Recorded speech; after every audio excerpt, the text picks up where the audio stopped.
Gentlemen, great to see you again. So I think we all can agree, as gentlemen, that rejection sucks. It sucks to be rejected, but it also sucks rejecting someone, if you're a good dude. Now, if you're generally a dick, then you probably don't mind it. But I'm assuming that you are a good dude. And if you've ever had the conversation, it's not you, it's me, you know it's difficult. Why? Because you know it's going to sting. It's happened to you, it's happened to me, it's happened to all of us at some point. Now, in terms of rejection, you can reject somebody as a friend, you can reject somebody as a business associate, like somebody's selling you something, and you're like, hey, I'm not buying. Indeed, they're both rejection, but different than the romantic kind. And this is the one that we're going to focus on today, as in somebody wants a piece of that, but you A, aren't into them, or B, you're in a relationship and you don't want to F it up. My question is, who can blame them? You're fantastic. You are emanating this gentlemanly sex appeal now that you've stepped up your game, and congratulations. Rejecting somebody sucks. It's uncomfortable, it's unfortunate, and it stings. Gentlemen,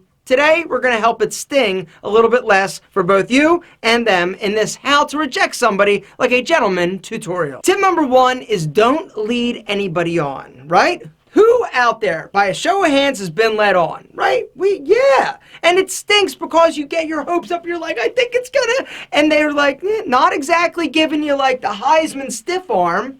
And so you hang out, you progress, you get your hopes up. And then when they finally get around to letting you know that they're not interested, you're crushed. You're devastated. Gentlemen, same thing happens to people that you lead on. If you would just be upfront and honest immediately, it makes everything easier. Tip number 2, avoidance is not the same thing as respectfully rejecting somebody. Because, once again, who else hasn't been like, oh man, I'm just gonna not return calls. I'm gonna ignore text, I didn't get it. Man up. It's a hard conversation to have, but one you'll be glad you did. Alright, so tip number 1, tip number 2 are foundation principles. Now let's go into the steps on how you're actually going to reject somebody like a gentleman. Rejecting somebody like a gentleman, step number 1 is lead with a compliment. Janice, you're a great lady. Brenda, God, you have such a way with cats. Or, if you're into dudes, you've got such a firm handshake.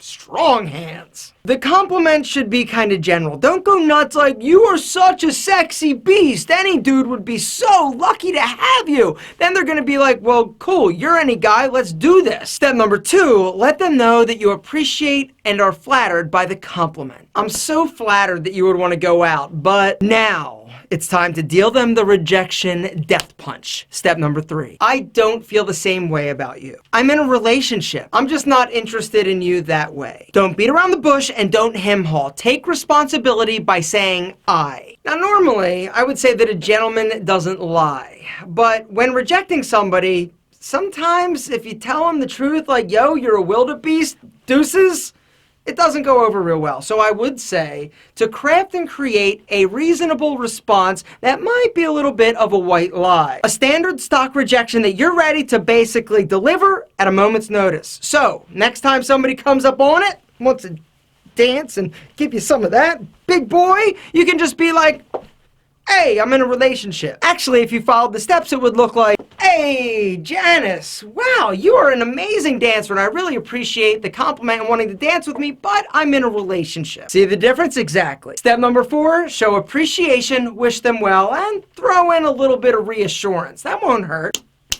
And that's it. Gentlemen, you've just rejected somebody like a gentleman. But there is an interesting caveat to this, and that is the drunken hookup. Because alcohol is the great equalizer in terms of attraction. You know the story. You start drinking, all of a sudden people start looking a little bit more attractive than they might otherwise if you were stone cold sober. So the night progresses, you get increasingly intoxicated, one thing leads to another, you're watching Netflix and chilling at your house. The next morning you wake up and you're like, yo, what did I do? And they're like, I love you. That's actually never happened to me.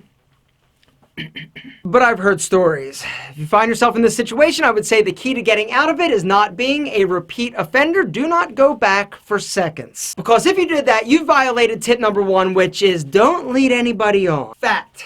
You're a gentleman. Fact. gentlemen are seen as sexy. As a result of your newfound gentlemanly status, there are gonna be some people sniffing around. Not all of them are gonna be 10s, not even like 4s. All right? There are gonna be some 3s and 2s, and when this happens, you may choose to opt for the rejection. And if you do this, well, I'm confident that now you know how to reject somebody like a gentleman.